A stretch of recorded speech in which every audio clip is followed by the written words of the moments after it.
سلامونه، بیا مو هم وخت په خیر. ستړي مه شئ. هغو دوستانو ته سلام چې همدا شېبه زموږ سره یو ځای شول او د ټلویزیون د نوي پیل خپرونه ګوري. په دې هیله یم چې تاسو به هم رک روغ اوسېږئ او ښه سهار به مو پیل کړی وي.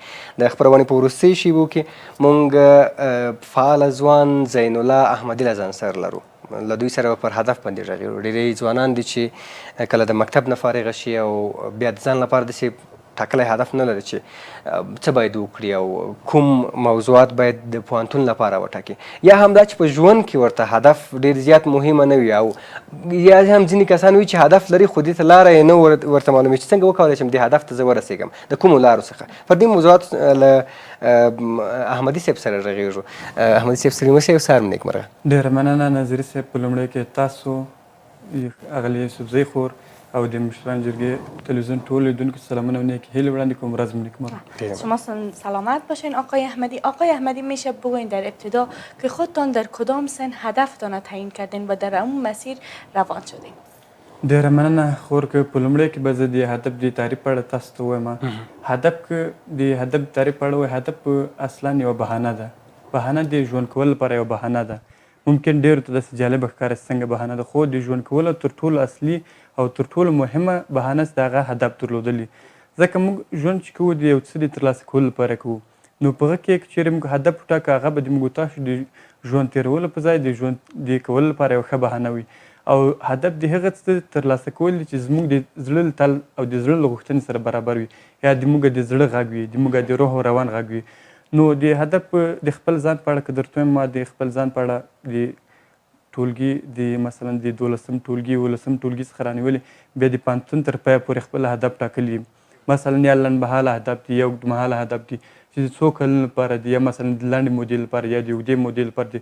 خو تر اوسه پورې زه هغه خپل مکمل هدف ته، هغه بشپړ هدف یا هغه اوږدمهاله هدف ته نه یم رسېدلی چې هغه د پوهنتون له فراغت وروسته، یا مثلا د ماسټري تر کچې پورې د زده کړو ده، یا په اړیکو په برخه کې ده، یا مثلا د روغتیا په برخه کې، یا له چاپېریال سره ده. ځکه هدف خو مختلف اهداف دي. که د زمان له لحاظ ورته وایي په 3 ډوله دي: لنډمهاله اهداف، اوږدمهاله اهداف، یا منځمهاله اهداف. یا مثلا د محتوا له نظره که ورته وایي د روغتیا په برخه کې دي، د اړیکو په برخه کې دي، د زده کړو په برخه کې، نو اهداف مختلف دي. زموږ هدف ستاسو د راوښتلو همدا و چې تاسو راته د هدف په اړه باندې خبرې وکړئ. بالکل. خو د دې په خاطر باندې به زه یو ګیلاس چای درته واچوم، د چای نه به هم استفاده وکړئ. خو په دې باندې به راسره وغږېږئ. احمدي صاحب که چای لاس مو رسېږي نو استفاده ورته کولی شئ. پر دې باندې راسره وغږېږئ احمدي صاحب چې عموما دغه اهداف د ماشومانو لپاره هم دي. داسې نه ده چې په 11م صنف کې باید یو څوک ځان ته اهداف وټاکي. ځینې اهداف وي چې کورنۍ ورته ټاکي، مور او پلار یې ورته ټاکي.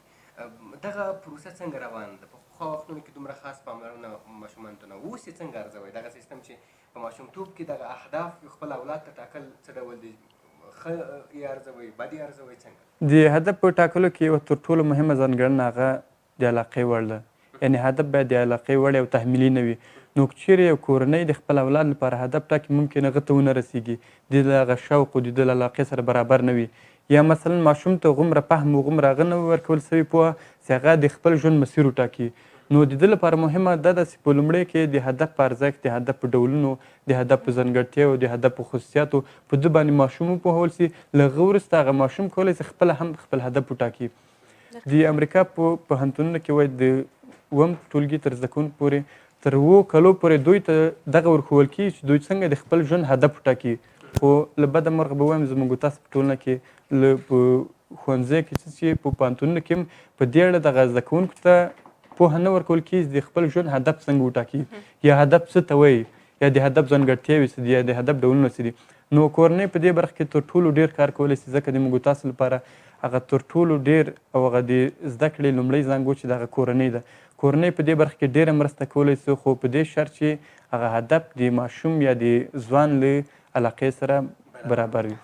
آقای احمدی، چرا اکثریت جوانان ما بدون هدف هستند و در زندگی خود هیچ هدف قرار نمیتن سر راه خود؟ یوې نړیوالې څېړنې داسې ښودلې وایي په نړۍ کې 3 بالغ کسان یوازې ټاکلی هدف لري. یعنې دوی توانېدلي په 100 کې 3 کسان په دې توانېدلي چې د خپل ځان لپاره ټاکلی هدف ولري. 3 چې په نړیواله څېړنه کې دومره ټاکل سوي دي، زموږ په ټولنه کې به څومره ټاکل سوي؟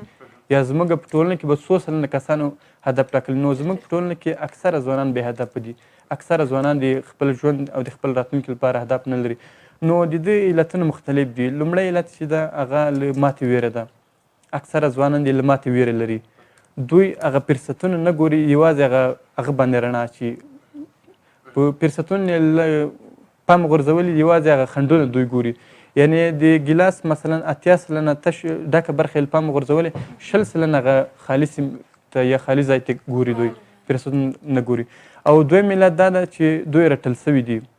موږ تاسو ځوانان یا مثلا کشران به اکثره تاسو لیدلي، کله چې له یوې ماتې سره مخ کېږي دوی ډېر رټل کېږي، دوی ته په ډېره کمه سترګه کتل کېږي، دوی ته هغه مثلا ډاډ او هغه سکون او هغه د دوی د ارادې د قوي کولو لپاره نوره پوهه او نوره هغه نه ورکول کېږي، دوی رټل کېږي. او بل علت دا ده چې فکر محدود ده. زموږ د ځوانانو د اکثرو فکر محدود ده. وایي په یو وخت کې یو کب نیونکي کبان نیولو، ده وایي دغه غټ کبان چې نیول ده به بیرته دغه رود یا دریاب یا حوض خوسي کول، او دغه غټ کبان به وړه کبان به نیول. ده نه وایي چا پوښتنه وکړه چې تاسو څنګه دغه وړه کبان نیسئ او غټ کبان نه نیسئ؟ ده وایي ورته ویلي چې زه د وړو کبانو د پخولو وسیله لرم. یعنې ده فکر محدود و، ده یوازې وړه کبان نیول. په داسې حال کې چې هغه د غټ کبان نیول ده ته ډېره ګټه وه. نو دوی فکر محدود و. نو د فکر محدودیت، له ماتې ویره، محدود فکر، دغه ټول د لامل کیږي چې ځوانان بې هدفه ژوند تېر کړي. د هدف دغه ځانګړتیاوې چې دي باید کومې ځانګړتیاوې په نظر کې ونیول شي د یو هدف ته د رسیدو په خاطر باندې؟ معمولا هر شی یو ځانګړتیا لري. هدف هم په همدغه ډول یوه پدیده ده، مشخصې ځینې ځانګړتیاوې لري. د دې لپاره ارواپوهانو یا د روان مطالعه کوونکو د سمارټ قاعده په نظر کې نیولې ده. سمارټ قاعده کې د هدف لپاره 4 ځانګړتیاوې په نظر کې نیول شوي دي. لومړی ځانګړتیا چې ده هغه مشخصوالی ده، یعنې هدف باید مشخص وي. موږ باید یو مشخص څه لپاره هڅه وکړو. که چیرې موږ هغه خپل هدف ونه ټاکو، معلوم یې نه کړو، هغه ته موږ نسو رسېدلی. امریکایي لیکوال ناپلیون هیل وایي د هدف مشخصوالی 20 سلنه یا 25 سلنه هغه ته د رسېدلو زیری انسان ته ورکوي. په یو وخت کې یو کس په یو چارهیي کې ولاړ و، ترافیک نه پوښتنه کوله زه کومې خوا ته لاړ سم؟ دوی ورته ویل چې ته غواړې چیرې لاړ سې؟ دوی ورته ویل زه معلوم نه یم چې کومې خوا ته زما مسیر ده یا کومې خوا ته غواړم لاړ سم. ده نو ورته ویل په هره لار چې ځې ته لاړ سه. په هره لار دی تللی، هدف ته نه رسېده. بل کس هم راغی، بل کس وایي پوښتنه ځینې وکړه چې زه پلاني ځای ته ځم، هغه د ځای نوم یې ورته ښود. یعنې د هدف مشخص و، د هدف درلودو، نو هغه مسیر ته ډېر زر ورسېدو. دویم ځانګړنه چې د هغه وخت ده، موږ باید د هدف لپاره وخت ټاکلی وي، یعنې ټارګېټ هم معلوم وي. کله چې موږ تاسو د هدف لپاره ټارګېټ ټاکو، د موږ فوقالعاده ذهن یا نیمکره ذهن موږ تاسو دې ته هڅوي چې موږ تاسو هغه هدف ته کار وکړو، د هغه لپاره پلان جوړ کړو، برنامه ریزي وکړو، عمل په حرکت دغه فکر په حرکت بدل کړو. دغه ده. او درېیمه ځانګړتیا دا ده چې د علاقې وړ، یعنې زموږ تاسو هدف باید د علاقې وړ وي. که چیرې زموږ له علاقې سره برابر نه وي یا تحمیلي وي یا د بل چا په خوښه، د کورنۍ په خوښه، د ملګرو په خوښه، موږ هغه ته نسو رسېدلی. که چیرې ورسېږو موږ تاسو هغومره خوند ځینې نسو اخیستلی. او بله ځانګړتیا چې د هدف د هغه د اندازې وړ ده. هدف باید د اندازې وړ وي. که چیرې هدف د اندازې وړ نه وي، موږ تاسو هغه ته نه یوازې داسې چې رسېدلی نسو، موږ تاسو به هغه هېڅ هم ترلاسه نه کړو. یعنې موږ تاسو باید د ځمکې شیان په اسمان کې ونه غواړو، د اسمان شیان په ځمکه ونه غواړو، چې هغو ته رسېدل ناممکن دي. آقای محمدی، هیجان سرهدف هر قدر بپیچیم بازم موضوع خیلی بزرگی هستن. یعنی در یک ساعت یا 15 دقیقه ما به شما وقت دادیم، نمیشه که صحبت کنیم. سپاس از شما که دعوت ما رو پذیرفتین آمدین. وقت برنامه ما کم است، ناگزیر با شما خداحافظی میکنیم. واقعا ځکه زموږ پروګرام چې لږ ناوخته شروع شو، په همدې خاطر باندې له تخنیکي همکارانو هم مننه کوو چې لږ وخت زیات راکوي راته، د 9 نه هم تېرې دي.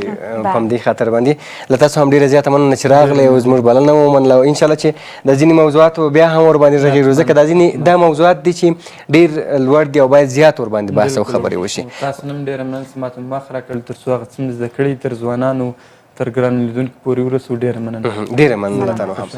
له تاسو هم ډېره زیاته مننه چې ملتیا مو راسره وکړله. مجبور یو چې له تاسو سره خدای پاماني وکړو او یو سلام هم د هېواد سربازانو ته. بیا هم تر سبا چې ستاسو چوپړ ته حاضرېږو، ما او شبنم ته اجازه راکړئ. تر بیا ښه وختونه. الله مو مل شه.